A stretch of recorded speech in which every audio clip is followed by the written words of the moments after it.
Hello Kayami! Welcome to my channel! For today's recipe, I will be making these fluffy, soft, cheesy Milky Cheese Rolls.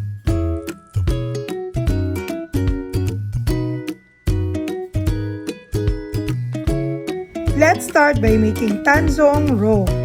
Combine in a pan the bread flour and water. Then mix well until totally combined before opening the heat.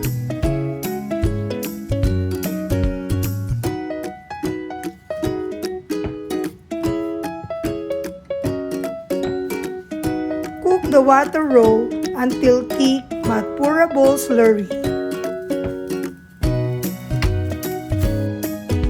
Let's mix the yeast mixture. Combine the warm milk, instant yeast, and sugar.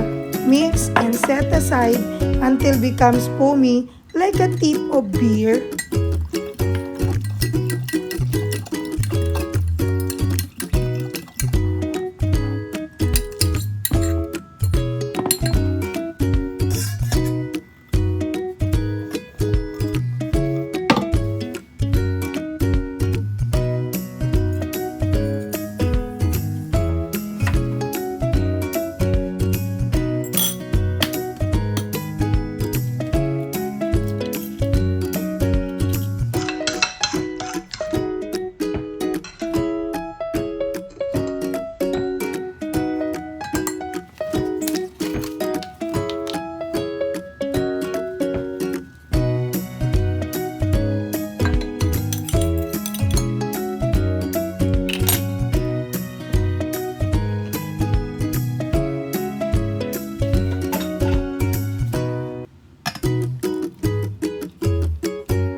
After an hour,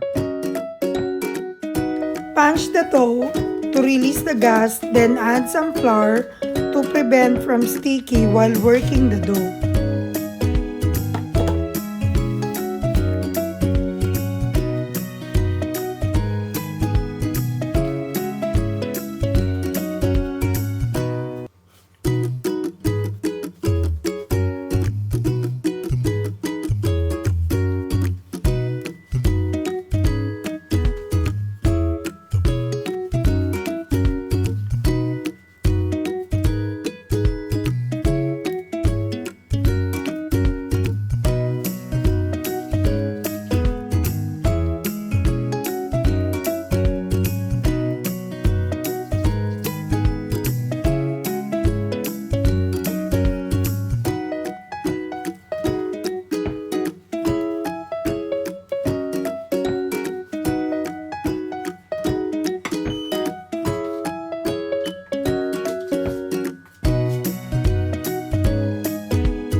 buns with cheese.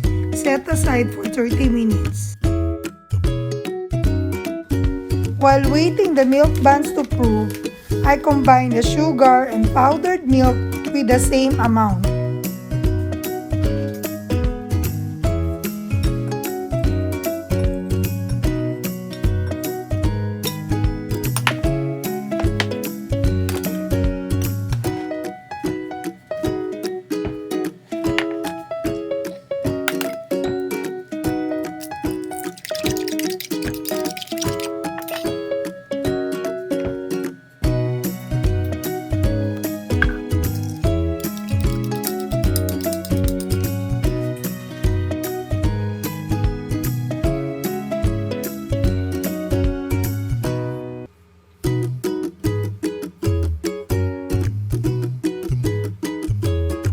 Then bake on a preheated oven at 350 degrees Fahrenheit for 15 to 18 minutes.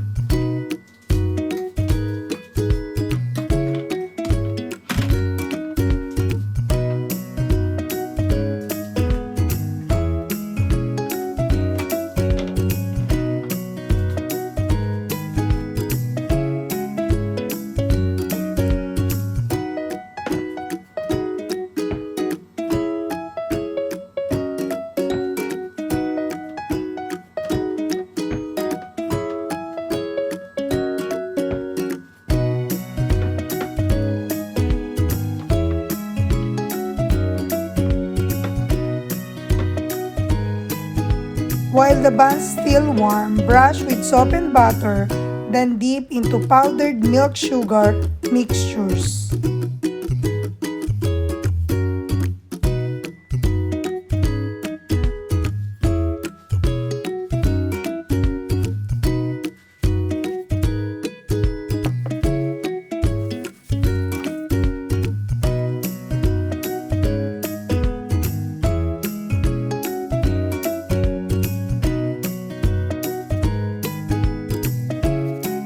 Let me taste these fluffy and soft Milky Buns rolls.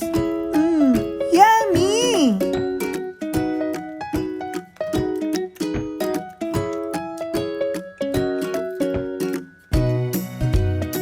With this dough, you can also make soft dinner rolls that will last a softness for days.